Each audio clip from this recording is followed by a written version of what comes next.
Most men think attraction grows when things move forward, when it becomes clearer, more physical, more obvious. But what if I told you that clarity is exactly what kills desire? That the moment a woman feels she has you fully figured out, something inside her quietly shuts down. You may not notice it right away. She'll still smile, still respond, but the pull is gone. And the men who trigger the strongest attraction aren't the ones who escalate fastest. They're the ones who slow everything down, the ones who don't rush her nervous system into certainty. If you've ever wondered why she seemed more drawn to you before anything happened, this is why attraction doesn't respond to contact. It responds to tension. And once you understand how tension actually forms, you stop chasing chemistry and start controlling it. Most men were taught directly or indirectly that attraction is something you do to a woman. You escalate, you flirt harder, you get closer, you touch, and if she doesn't respond, you assume you didn't do enough. That belief alone has quietly sabotaged more men than rejection ever could. Here's the uncomfortable truth. Physical touch is not the engine of attraction, it's a multiplier. It only amplifies what already exists. And when there's nothing underneath, touch doesn't create desire. It exposes the absence of it. This is why you see the same pattern repeat. The man who rushes to escalate becomes predictable, transparent, easy to read. And once a woman can fully read you, there's nothing left for her nervous system to lean into. No tension, no mystery, no pull. A woman's attraction doesn't ignite from stimulation. It ignites from anticipation. Her nervous system is far more responsive to what might happen than what's already happening. That's why the moments that affect her most aren't physical at all. They're psychological, emotional, subtle. When a man touches her too soon, too eagerly, it sends a message beneath the surface. I need a reaction from you to feel secure. And that message kills attraction faster than silence ever could. This is where most men get it backwards. They think touch creates closeness. In reality, closeness is what earns touch. Without that foundation, physical contact feels hollow, sometimes even intrusive, no matter how polite or well-intentioned it looks on the outside. Here's the line most men aren't ready to hear, but need to. If she needs to be touched to feel something, you were never the cause of the feeling. Attraction that lasts doesn't start on her skin, it starts in her mind, in the way her body reacts before anything happens, in the way she becomes more aware of you even when you're not speaking, in the quiet tension that forms when nothing obvious is being done. That's why some men don't need to chase, escalate, or prove anything. Their presence alone shifts the dynamic, not because they're trying, but because they're not. And this is where the real work begins, because once you stop trying to do attraction to her, you can start understanding what actually makes her feel it. And it starts with something far more powerful than touch. Most men believe they're giving attention when in reality they're asking for approval. They compliment, they agree, they react quickly, they lean forward emotionally before she ever does. And then they're confused when she slowly disengages, even though they were so attentive.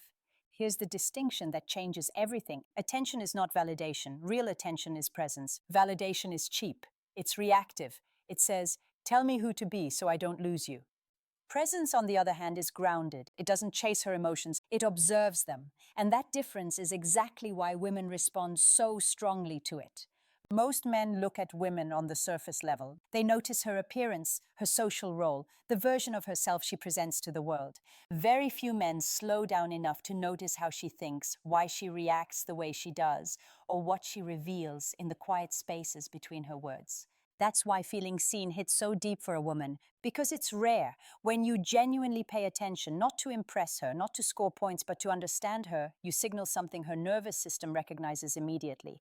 Safety without submission. This is where attraction starts to take shape. It's not about interrogating her or memorizing facts like a checklist. It's about noticing patterns, remembering small details without announcing that you remembered them, picking up on the things she mentions casually and revisiting them later without effort or expectation. And most importantly, it's about listening without rehearsing your response.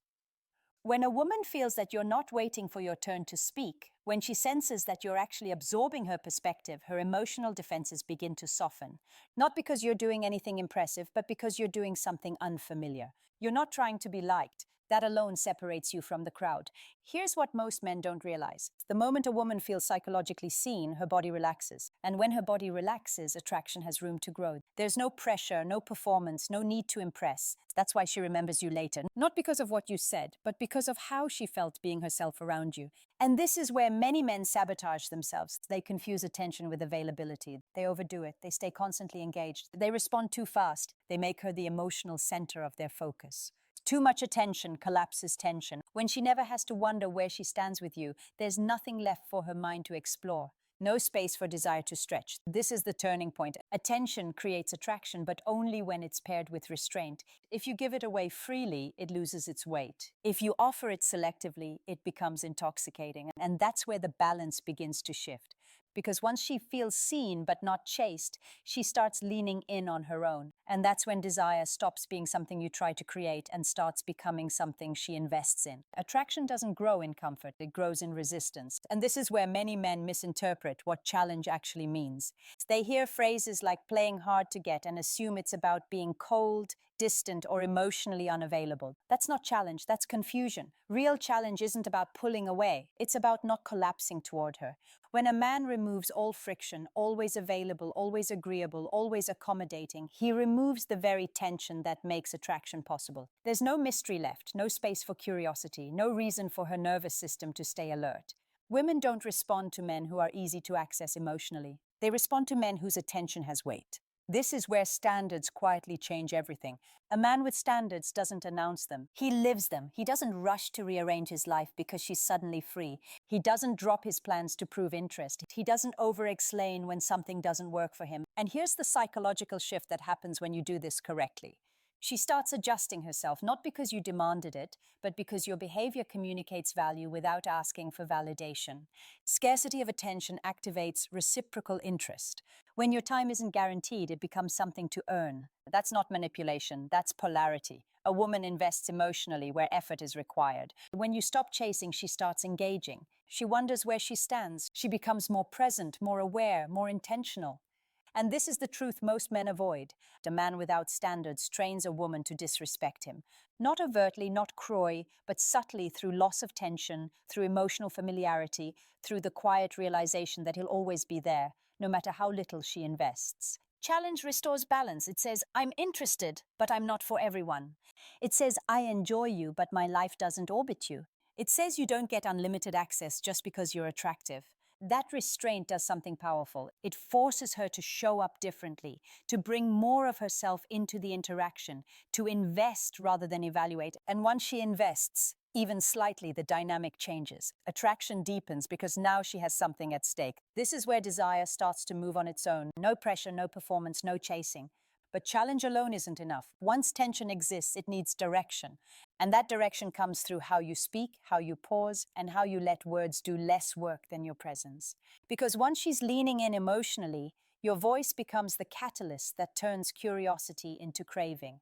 Once attraction has tension, words stop being information. They become influence. Most men talk too much when they're nervous. They rush, they explain, they feel silence because silence feels risky. But to a woman's nervous system, silence, handled well, is one of the strongest signals of control there is. Tone matters more than content because tone reveals your internal state. A rushed voice signals anxiety. A performative voice signals need. But a calm, grounded, unhurried voice signals something rare, self-regulation. And self-regulation is deeply attractive. When a man speaks slowly with intention, he isn't trying to impress. He's allowing his words to land. That subtle restraint tells her, I'm not here to win you over. I'm here because I choose to be. Pauses do more than silence ever could. A pause creates anticipation. It gives her nervous system time to lean forward, to wonder, to fill in the space. And when she fills in the space herself, she becomes emotionally involved. That's why the most effective lines aren't clever. They're open-ended. Compare the difference. You're interesting versus there's something about you and I'm still figuring out what it is. One closes the loop, the other opens it. Suggestive language isn't about flirting harder. It's about saying less and implying more. It hints instead of declares. It invites curiosity rather than delivering conclusions. When you speak this way, you're not placing her on a pedestal. You're creating a shared moment she wants to explore. And here's the mistake that ruins it. Over-flirting. Too many compliments flatten tension. Too much verbal interest removes mystery. When everything is expressed, nothing is felt. Attraction thrives in what's unsaid. This is what mental foreplay actually looks like. You let conversations breathe. You allow moments to stretch. You don't rush towards certainty. If she asks about your weekend, you don't deliver a detailed summary. You leave a thread hanging, not to manipulate, but because your life doesn't need to be unpacked on demand. That subtle restraint activates something powerful. Her mind starts working. She becomes curious. She wonders. And curiosity is the doorway to desire. Here's the key most men miss. When you're comfortable with pauses, she feels safe inside them. Silence handled poorly feels awkward. Silence handled well feels intimate. And intimacy without touch is often more powerful than touch itself. As your words slow down, something else becomes louder. Your presence, your stillness, your eyes. Because once the talking stops, the real communication begins. And that's where attraction shifts from being something you say to something she feels without understanding why. There's a moment, usually brief, where words stop working. And most men panic when they reach it. They look away, they fill the space, they laugh. They retreat back into conversation because silence feels exposed. But that moment is exactly where attraction either deepens or disappears. Eye contact, when done right, is not aggressive. It's revealing. That's why it's so powerful. When you hold someone's gaze calmly without tension in your face or hunger in your expression, you're doing something most people avoid. You're allowing yourself to be seen without asking for reassurance. And that level of comfort communicates confidence more clearly than any words ever could. Women are acutely sensitive to this, not consciously, but neurologically. Direct eye contact triggers vulnerability. It activates presence. And presence tells her nervous system, this man is grounded. He's not trying to escape this moment. But here's where men go wrong. They turn eye contact into a stare. Staring is forceful, it's rigid, it tries to dominate. Real attraction comes from a soft gaze, relaxed eyes, steady attention, subtle warmth. You're not locking onto her, you're inviting her in. When she's speaking, you stay with her. Not intermittently, not performatively, fully. You let her feel that in this moment she has your attention but not your submission. And then comes the shift. When the conversation slows and the space opens, you hold eye contact just a second longer than usual. Not to intimidate, not to test her, simply long enough for tension to form naturally. If she looks away first, something important has happened.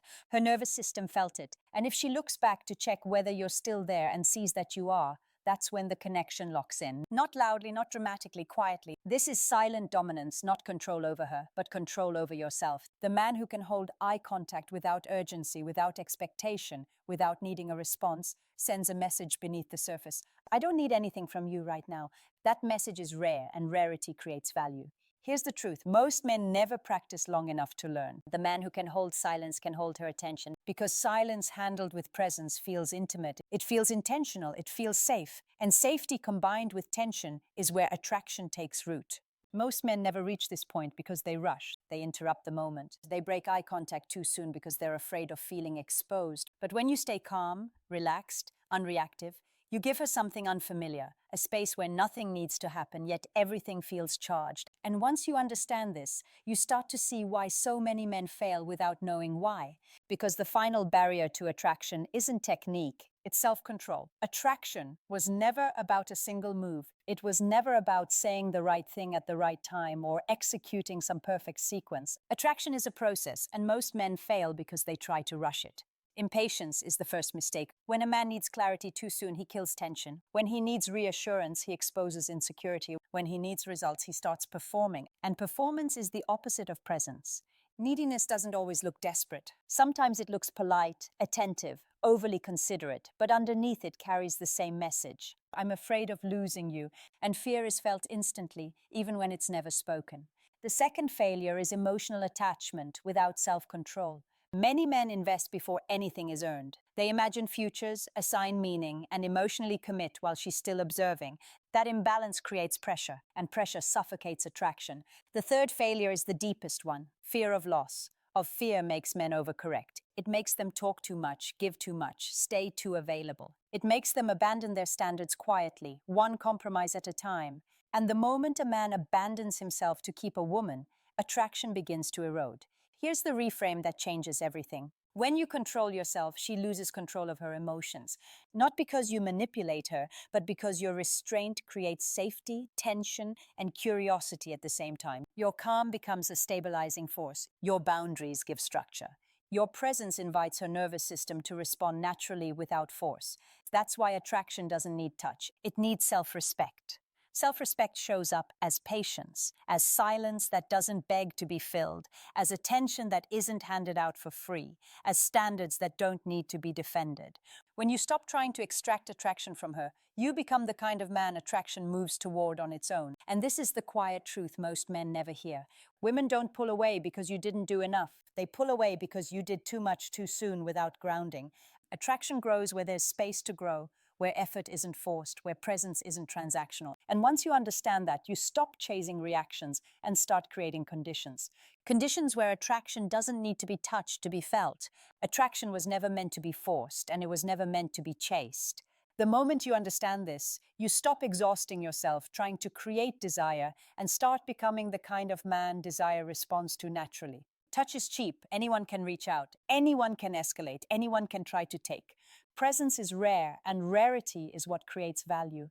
The men who struggle the most with attraction aren't lacking effort. They're lacking restraint. They confuse intensity with depth. They mistake availability for connection. And in doing so, they give away the very thing that makes them attractive in the first place. The most compelling men aren't the ones who try hardest. They're the ones who don't need to prove anything. They can sit in silence without anxiety. They can give attention without chasing. They can walk away without resentment. And because they don't grasp, women lean in. This is the shift that changes everything. When you stop chasing her body, her mind starts chasing you. Not because you manipulated her, but because you finally stopped abandoning yourself. Attraction doesn't begin on the skin. It begins in the nervous system where calm, grounded, self-respecting men leave the deepest imprint. If this perspective challenged you, let it. Growth isn't comfortable, but it is clarifying. Subscribe if you want to understand female psychology without losing your edge or your self-respect. Like this video if you're done playing the old attraction game that never worked. And comment if you've ever realized too late that doing more wasn't the answer. This isn't about tricks, it's about control. And the man who controls himself controls the dynamic.